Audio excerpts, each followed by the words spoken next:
This video is about single population hypothesis testing for the population proportion. Now, when we are trying to make inferences about a population proportion, similar to confidence intervals, we only have a z-test for that. We don't have a t-test or a t-based approach for population proportions because we are dealing with categorical or qualitative variables which have no standard deviations. So again, this particular test, the z-test for the population proportion, is performed if the inferences that we need to make involve proportions and not means. We are dealing with a qualitative variable and not a quantitative variable. And if the sampling distribution of the sample proportion is normally distributed. So based on what was previously discussed, the sampling distribution of the sample proportion is normally distributed if n times pi and n times 1 minus pi are both at least 5. So this is how we determine if the sample size is large enough and if the sampling distribution of the sample proportion is approximately normal. Now for this test, the formula for the test statistic is shown here.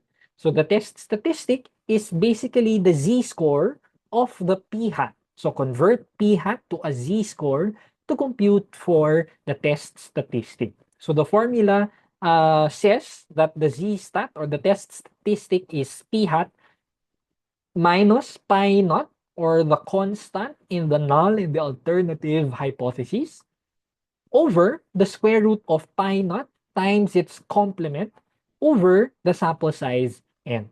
So again, this assumes that the population is infinite. The formula is the shorter one, which assumes that capital N over small letter n is at least 20. So just like the z-test and the t-test for the population means, there are differences in the rejection rule depending on the alternative hypothesis that is being tested. So again, we have one-sided greater than, one-sided less than, and then two-sided not equal to. And again, the variations are very, very similar to what we've seen earlier for both the z-test for means and the t-test for means. But here, we use a z distribution because we are dealing with population proportions. Let's consider this example.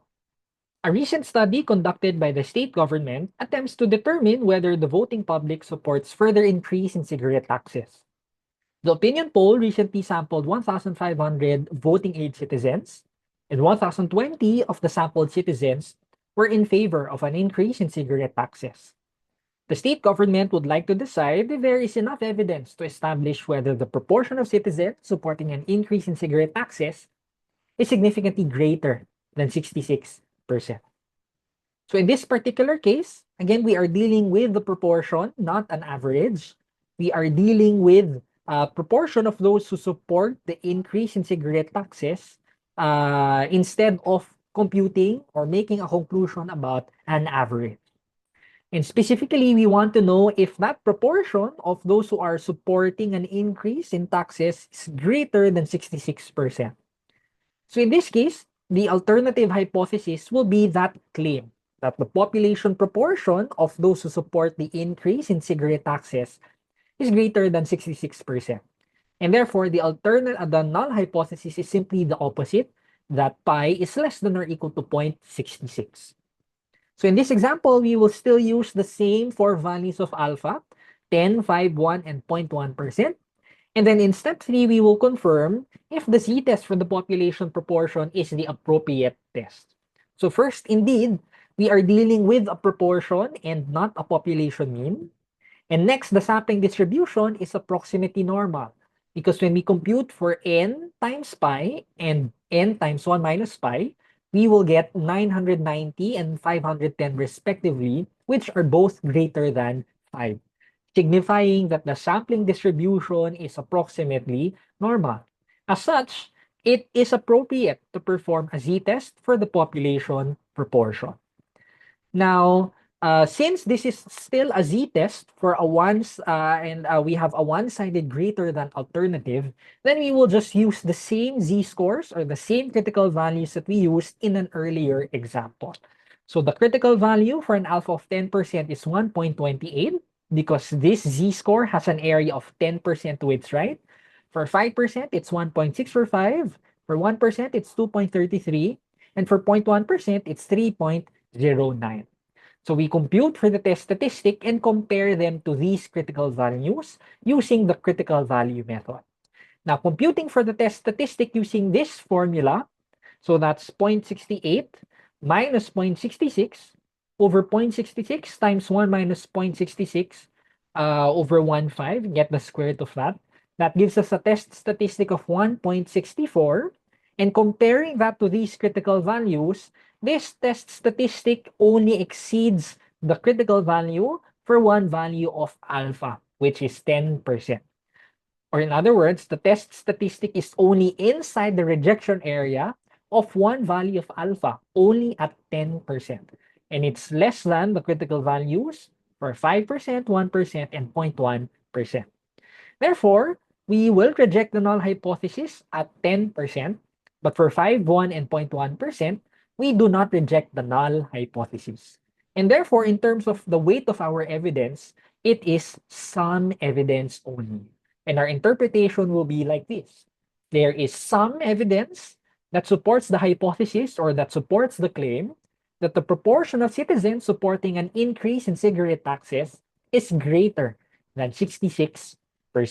Yes, we have some evidence. Okay, we have evidence to support that claim, but that is only some. Okay, in other words, we are only 90% confident that the population proportion is greater than 66%. Now, using the p-value method for a one-sided greater than alternative hypothesis, the p-value is determined by getting the area to the right of the test statistic. Our test statistic is 1.64. So the test statistic is the p-value is the area to the right of this, which is something we can get using the standard normal table or the normal distribution function of our calculators. And when we look for that, we will get 0.0505. Now, this p-value is the value we will compare to the four values of alpha that we have here. This p-value is less than 10%, but this is greater than 5, 1, and 0.1%. Therefore, just like the results in critical value method, we only reject the null hypothesis at an alpha of 10%, but do not reject the null hypothesis for alphas 5, 1, and 0.1%. And therefore, we will have the same interpretation. There is some evidence to support the claim that the proportion of citizens supporting an increase in cigarette taxes is greater than 66%. So this slide shows a summary of the differences in the rejection rule depending on the type of the alternative hypothesis. So the example showed how the test is performed for one-sided greater than alternative. But for other cases, like one-sided less than and two-sided not equal to, the rejection rules are very similar to what we have observed when using the Z and the T tests for population means. So for one-sided less than alternative, again, the rejection area is the area to the left of the critical value, while the p-value is the area to the left of the test statistic. But for two-sided not equal to alternatives, the rejection rules, the rejection areas are two.